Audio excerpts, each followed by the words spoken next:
Speaker Jagan disqualify చేసే అవకాశాలు ఉన్నాయా మీ అభిప్రాయం ప్రకారం? ఒకటి, ఆయనకి పవర్ ఉంది, చేయాలనుకుంటే చేయమనండి.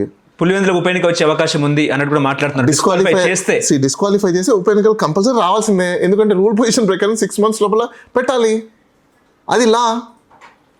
దాంట్లో పెద్ద అంబిగ్యూటీ ఏముంది? ఇప్పుడు వైనాట్ పులివెందులు అని వీళ్ళు అంటారు, టీడీపీ కూటమి వాళ్ళు అంటారు. నువ్వు ఎస్ నాట్ పులివెందులు అంటావో వై నాట్ పులివెందులు అంటావో ఏమన్నా అనుకో, కానీ దయచేసి నేను చెప్తున్నా, మొన్న హోమ్ మినిస్టర్ కూడా ప్రెస్ మీటో లేకపోతే ఇంకో, మేడం మీకు దయచేసి మీకు అప్పీల్ చేస్తున్నాను, మీకు తెలియకపోతే ఓకే ఒక పని చేయండి, మీ అసెంబ్లీ సచివాలయము మా దగ్గరే ఉన్నాయి, కోర్టు దగ్గరే రండి, ఎందుకు అబద్ధాలని చెప్తారు?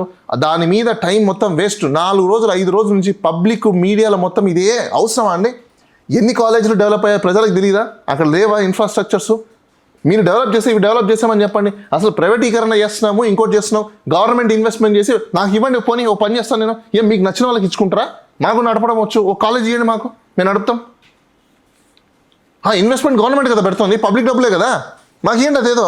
ఏం మీకు నచ్చిన వాళ్ళకి ఇవ్వాలనా? మీరు ఎందుకు నచ్చిన వాళ్ళకి ఇస్తారు? బికాస్ మీకు లంచాలు వస్తాయి, మీకు డబ్బులు వస్తాయి వెనకాల నుంచి, అందుకోసమే కదా. గవర్నమెంట్ కాలేజెస్ని మీరు ప్రైవేటీకరణ చేస్తున్నారంటే మీకు చేత కాదా? ప్రభుత్వంలో ఉన్న అధికారులు చేయలేరా? మీకు చేత కాదన్నప్పుడే ప్రైవేటీకరణ అవుతుంది. తెలుసా ఆ విషయం ఎవరికైనా? చాలామందికి తెలియదు. ఏంటి ప్రైవేటీకరణ చేస్తే డెవలప్మెంట్ అవుతుంది? ఎవరా చెప్పింది నీకు అసలుకే? గవర్నమెంట్ డబ్బులు పెట్టి ప్రైవేట్ వాడికి ఇస్తావా అంటే అర్థం ఏంటో తెలుసా? Indirect quid pro quo. ఇప్పుడు జగన్మోహన్ రెడ్డి మీద కేసు ఏంటి? గవర్నమెంట్కి రావాల్సిన ఖజానా గవర్నమెంట్కి రాలేదు, ప్రైవేట్ వాడికి ఇచ్చాడు, బెనిఫిట్ చేశారని, అదే కదా క్విడ్ ప్రోకో. మరి ఇదేంటి? ఇది కూడా క్విడ్ ప్రోకోనే.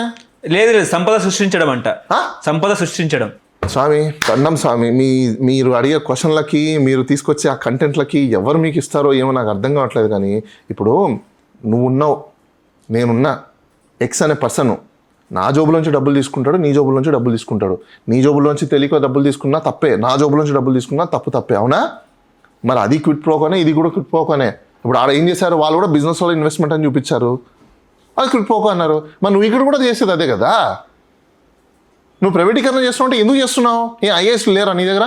లేకపోతే రిక్రూట్ చేసుకో, Group 1 ఆఫీసర్లను రిక్రూట్ చేసుకో, Group 2 ఆఫీసర్లను రిక్రూట్ చేసుకో, ఎంప్లాయ్మెంట్ జనరేట్ చెయ్యి. దట్స్ వాట్ నేను అదే కదా అన్నా నీకు, కొత్తవి జనరేట్ చెయ్యి. అంతే. ప్రైవేట్ వాడికి ఎందుకు ఇవ్వాలి? అసలు ప్రైవేట్ వాడికి ఎందుకు ఇవ్వాలి నాకు చెప్పండి. ఇన్ఫ్రాస్ట్రక్చర్ మొత్తం డెవలప్ చేసి నువ్వు ప్రైవేటీకరణ ఎందుకు ఇవ్వాలి నాకు అర్థం కాలా. అంటే రన్నింగ్ చేసుకోవడం కోసం, వాడి డబ్బులు సంపాదించుకోవడం కోసమో నీకు ప్రైవేటీకరణ ఇవ్వాలన్నా? ఏం చేస్తాడండి? ఇప్పుడు ఒక కాలేజ్ డెవలప్ చేస్తా, ప్రాక్టికల్ మాట్లాడుకుందామండి. ఒక కాలేజ్ ఉంది, మెడికల్ కాలేజు, మొత్తం అయిపోయింది కదా, ప్రైవేటీకరణ అన్నారు. ఇప్పుడు నేను ఒక కాలేజ్ తీసుకున్నా, నాకు మహా అయితే ఏమొచ్చింది? కొంచెం డబ్బులు ఏవో ఇస్తాను నేను, అవునా? కానీ మొత్తం ఇన్వెస్ట్మెంట్ ఎవరిది? గవర్నమెంట్ పెట్టించింది, ఇన్ఫ్రాస్ట్రక్చర్ గవర్నమెంట్ ఇచ్చింది. బెనిఫిట్ ఎవరు పొందుతున్నాడు? నేను పొందుతున్నా. నా బెనిఫిట్, ఈ ప్రాఫిట్ ఎవరికి రావాలి? యాక్చువల్గా గవర్నమెంట్, ప్రభుత్వానికి రావాలి. ప్రభుత్వం ద్వారా ప్రజలకు వెళ్ళాల్సినాము. ఇప్పుడు దీన్ని ఏమంటాము? క్విడ్ ప్రోకో అనమా? క్విడ్ ప్రోకో అంటామానమా? మరి ఇంత క్లియర్ కట్గా స్కామ్ కనిపిస్తుంటే మెడికల్ కాలేజెస్లో ఏ విధంగా కామ్గా ఉన్నారు నాకు అర్థం. ఇప్పుడు మీరు అంటున్నారు కదా, 11 మంది ఎమ్మెల్యేలు కావచ్చు, లేకపోతే అపోజిషన్లో ఉన్న వాళ్ళు, ఇప్పుడు అపోజిషన్లోనే ఉన్నారు, మరి వాళ్ళందరూ ఏం చేస్తున్నారు? ప్రజలు ఏం చేస్తున్నారు? ఇంటర్మీడియట్ చదివే, బైపీసీ చదివే స్టూడెంట్స్ ఏం చేస్తున్నారు? ఆస్పిరెంట్స్, ఎంబీబీఎస్ సీట్లు రావాలనే ఆస్పిరెంట్స్ ఏం చేస్తున్నారు?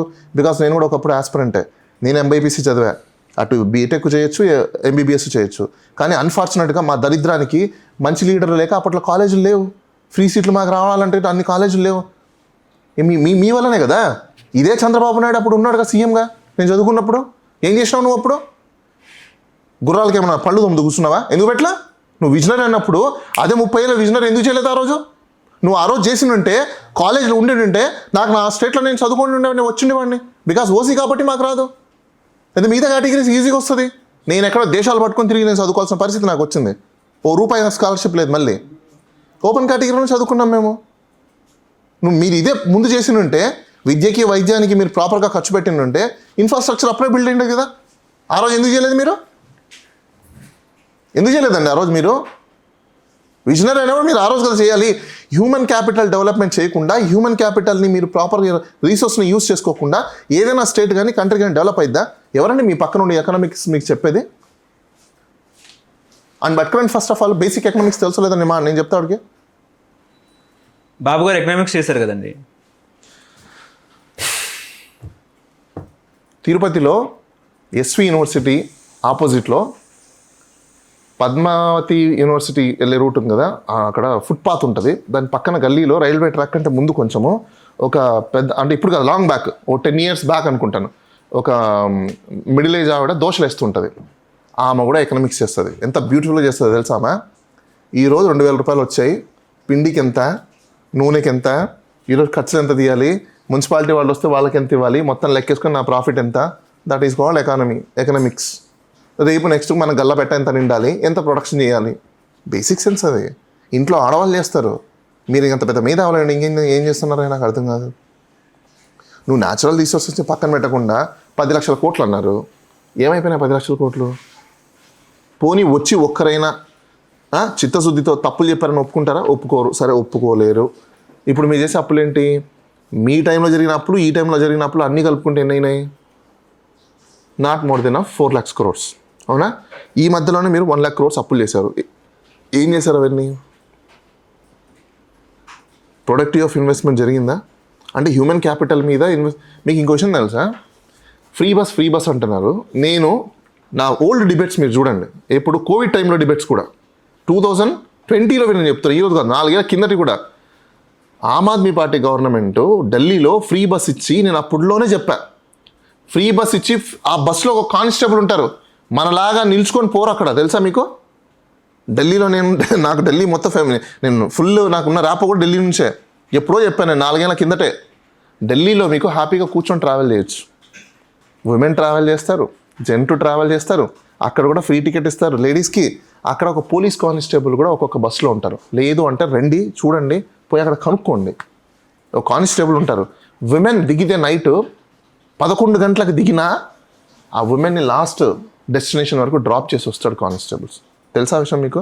మన దగ్గర ఏం జరుగుతుంది? ఎర్ర బస్సుకి అలౌడు, పచ్చ బస్సుకు అలౌ లేదు, తెల్ల బస్సుకు అసలు ఎక్కనే ఎక్కకూడదు. ఎవరైనా మీకు నేర్పించింది? అసలు నాకు అర్థం కాదు. అదే మీరు ఢిల్లీకి వెళ్తే అట్లాంటి రిస్ట్రిక్షన్స్ ఏం లేవు. ఎక్కండి బస్సు, దిగండి బస్సు. ఎందుకు ఆడవాళ్ళకి ఎందుకు అక్కడ బస్ ఫెసిలిటీస్ ఫ్రీగా ఇచ్చారో తెలుసా?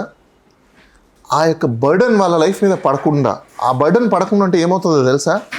ఆ సేవ్ అయ్యే అమౌంట్ వల్ల ఫస్ట్ వాళ్ళకి అమౌంట్ సేవ్ పెద్ద నథింగ్ మ్యాటర్, వాళ్ళ మెంటల్ పీస్.